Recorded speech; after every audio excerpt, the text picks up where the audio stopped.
Thank you very much, Mr. Chair and Madam Chair. Good afternoon, fellow Nigerians. My name is Jude Feranmi from Raising New Voices, and we're an organization interested in retiring old politicians, actually, and ensuring that young people and the youth of our country can participate in the politics of our nation.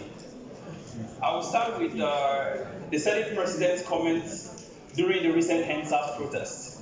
He said, and I quote, "If you don't like us, then vote us out." The electoral reforms that we're here to discuss today is a critical component to that. And if there's anything that gladdens my heart, it's that the Senate President was here today himself to make a commitment to these electoral reforms. What particular reform recommendations will ensure that young people can participate in our country, especially in the political leadership? One, electronic voting.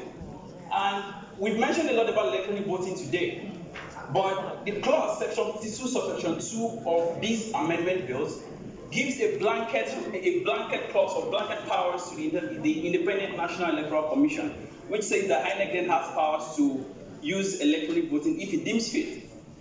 The same innovation, permit me to use that word, that has been included for the nomination process for political parties, that lays down a clause-by-clause recommendation for how political parties should nominate candidates, if it's primary elections, if it's indirect primaries or direct primaries. I think this innovation should also be included in section 52, subsection 2 of the amendment bill, so that the Independent National Electoral Commission can have a clearly stated modus operandi for conducting elections via electronic voting.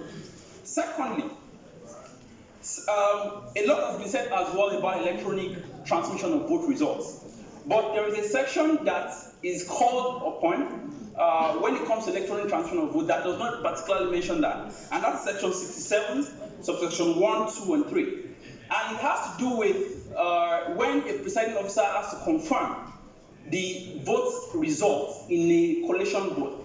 It does not mention that, it gives a recommendation, which is a very good innovation again, for the presiding officer to say this and this and these are what you should do.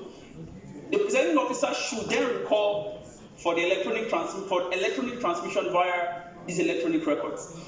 One more thing I would say is this. Young people have a challenge of finance in our politics, and that's why campaign finance reforms are very, very important.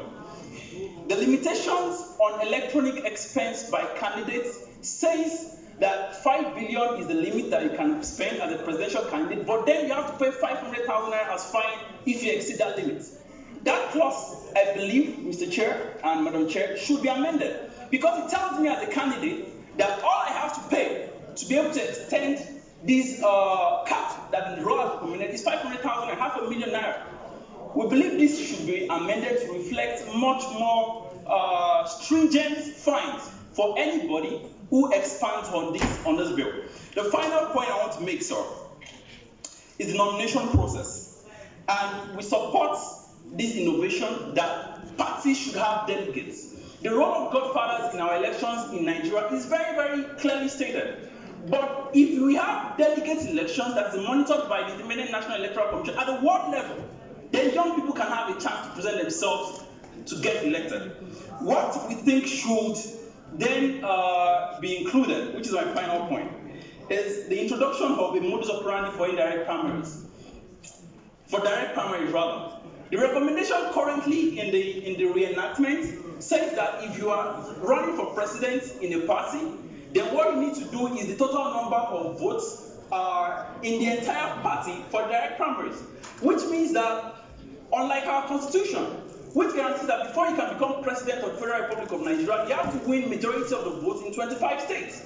So if I'm a candidate that's coming from a state that has majority of members in my party, all I have to do is get numbers from that state or from these states to get the presidential nomination of my party. We are recommending that this same innovation that's in our constitution, or at best, a collegial vote, so that each local government is represented by electoral votes, so that nobody can then say, because of direct primaries, I can then gather as many numbers as possible from my own constituency in my party and then claim the nomination candidate for my party.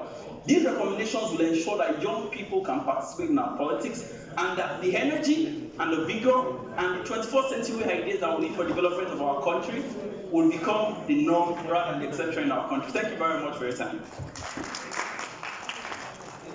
Thank you very much. And areas you have mentioned